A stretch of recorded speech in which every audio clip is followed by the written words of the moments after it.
We have new details from Alvin Bragg's repulsive political witch hunt. According to sources that we have, Bragg demanded that Donald Trump turn himself in today, less than 24 hours after the grand jury voted unfairly to indict him. But because of security concerns, the arraignment won't take place until next week, probably on Tuesday afternoon. Donald Trump will be booked. He will be fingerprinted. There'll be a mugshot. The media mob, they will get their so-desired mugshot. Now, my gut instinct tells me that my friend, my colleague, Pete Hegseth, who was on last night, he's going to be proven correct. That photograph will end up on more T-shirts and more hats that say MAGA and Trump 2024. It will also appear before Judge Juan Merchan, who, by the way, the very same judge who was accused of railroading the former CFO of the Trump organization. Now, according to Trump, quote, "The judge assigned to my witch hunt case hates me." Now, at this point, would you expect anything less? This is not a criminal case. This is a political hatchet job. And by the way, there will be no settlement, according to a source close to President Trump. He plans to fight this to the very end. The first step will most certainly be a motion to immediately dismiss all of the charges on 3 separate grounds. We'll go over this with our attorneys tonight in the course of the program. One, the faulty legal theory. We don't know the exact charges, but allegedly what Bragg is doing is attempting to bootstrap a misdemeanor documents crime to an FEC charge that has never been done before and might not even be legal in and of itself.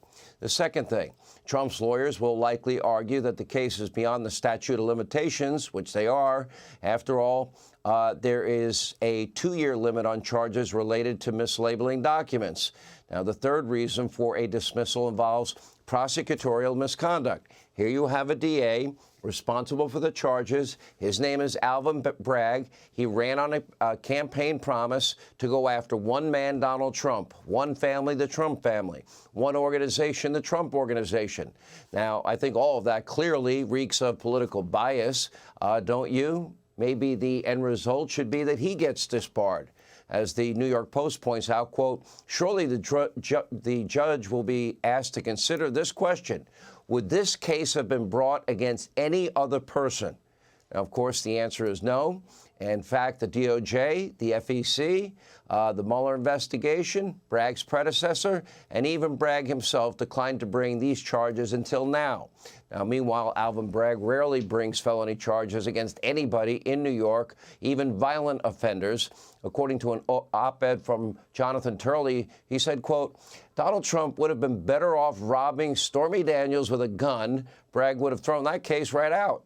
Now, Turley is correct. In fact, under Bragg, 52% of every felony case gets reduced to misdemeanors. And of all the felony cases that Bragg actually brings to trial, he loses 49% of the time. In other words, he has one of the worst conviction rates in the entire country. In September, a man named Justin Washington, he received a sweetheart deal from Bragg after allegedly raping a teenage relative. Washington was set to serve 30 days in jail, but before that, he was terrorizing 5 more victims. Now, take a look at your screen. Here's another sweetheart deal handed out by Bragg to the perpetrator of a vicious anti-Semitic beating, this in Midtown Manhattan in New York City. Bragg also reduced the charges for a man who attempted to rob the same pharmacy twice in one day at knife point. This guy had a lengthy rap sheet, more than 20 arrests for rape, robbery, assault, other crimes. Alvin Bragg didn't care at all. In another case, the perpetrator had 46 prior arrests, out on parole, but Bragg once again reduced the charges. And then there's the, New York resident known as Hillary Rodham Clinton. She has never been charged with a crime, not in New York, not anywhere, despite what is a mountain of evidence related to a variety of misdeeds. For example, the Clinton campaign and the DNC, they committed the exact same crime that Donald Trump is now accused of. They mislabeled a campaign expense. Steele's dirty dossier, the Russian bought and paid for dossier. Well, they said that was a legal expense, but there were no felony charges, no criminal investigations into Clinton. Instead, last year, her campaign merely agreed to pay a $113,000 fine. Never mind the 33,000 deleted subpoenaed emails. Those were destroyed, of course, with something we had never heard of before, BleachBit. And then, of course, we had devices. They were destroyed with hammers. We had SIM cards removed as well. Doesn't that sound a little bit like obstruction of justice, to you? She was never charged, and her home was never raided. And keep in mind the dossier case that we mentioned stems from the very same Steele dossier that the Clinton campaign delivered to James Comey's FBI in the lead-up to the 2016 election. But remember this, in early October 2016, Jim Comey's FBI actually flew across the pond. They went to Great Britain. They met with Christopher Steele, and they offered him $1 million if he could corroborate that salacious dossier.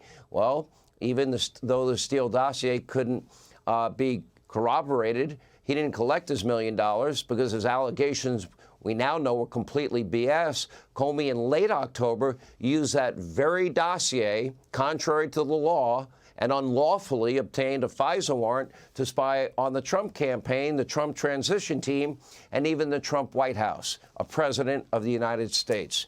Now, at the top of the FISA warrant, the words true and verified are there. The dossier was neither, but the FBI used it anyway to get Donald Trump. But Comey got a free pass. So did Hillary Clinton with her classified document scandal. Comey said no reasonable prosecutor would ever prosecute. But now he's cheering for Alvin Bragg, tweeting out, quote, "It's been a good day yesterday." Jim Comey is corrupt, he's petty, he's a bureaucrat who longs for political vengeance and cares little about what is called the rule of law or equal justice under the law or equal application of our laws. Now, sadly, the current leader of the FBI doesn't seem to be much better. Christopher Wray's FBI was in possession of Hunter Biden's laptop from hell since December of 2019. Instead of authenticating the laptop and investigating the litany of potential crimes recorded on the laptop, well, the FBI, they told big tech in the lead up to the 2020 presidential race to be on the lookout for Russian disinformation related to people like Joe Biden and Hunter Biden.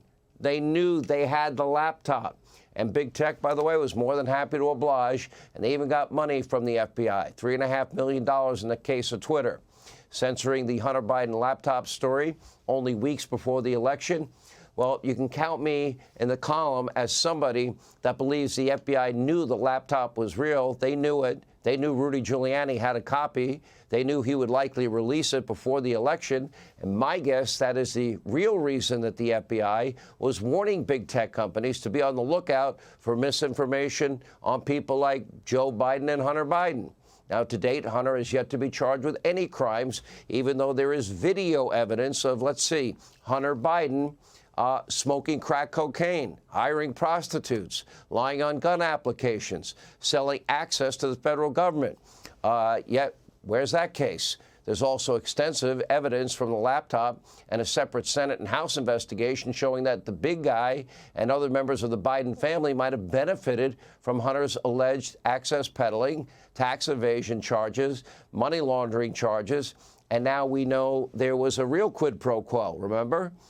Donald Trump, Ukraine, quid pro quo. Oh, Joe Biden's on tape bragging that Ukraine won't get $1 billion taxpayer dollars unless they fire a prosecutor in 6 hours. That prosecutor, well, ended up getting fired within 6 hours. Ukraine got your $1 billion, meaning taxpayer $1 billion. And guess what? Son of a B, when he was fired, the investigation that prosecutor was going into with Hunter Biden ended right there and then. And Hunter kept getting checks from Burisma Holdings. So let's get this straight. There is video and digital evidence that Hunter Biden committed multiple felonies, but has never been charged with a crime. His father used your taxpayer money to protect the family syndicate, no indictments. And on the other hand, Donald Trump is getting hit with over 30 charges because of a mislabeled non-disclosure agreement over an alleged affair from 2007 that both parties denied, based on testimony from a convicted felon, admitted liar by the name of Michael Cohen, who we all know is hell-bent on getting revenge against his former boss. Does that seem like equal justice under the law, equal application of our laws to you? Well, of course it doesn't to me. But Democrats, they don't seem to care about justice. They seem to only care about winning elections and destroying any and all political opponents. Now, this far-fetched case against Trump is not about keeping New York safe or New Yorkers safe. It's about interfering in the 2024 election, just like the FBI did in 2020 when, of course, the Hunter laptop from hell that they had since December of 2019, just like they did in 2016 with Hillary's dirty dossier. We are now entering a very, very dangerous new era in this country, where justice is no longer blind, where judges, juries, DAs have become political weapons, where we have a dual justice system. Hey, Sean Hannity here. Hey, click here to subscribe to Fox News YouTube page and catch our hottest interviews and most compelling analysis. You will not get it anywhere else.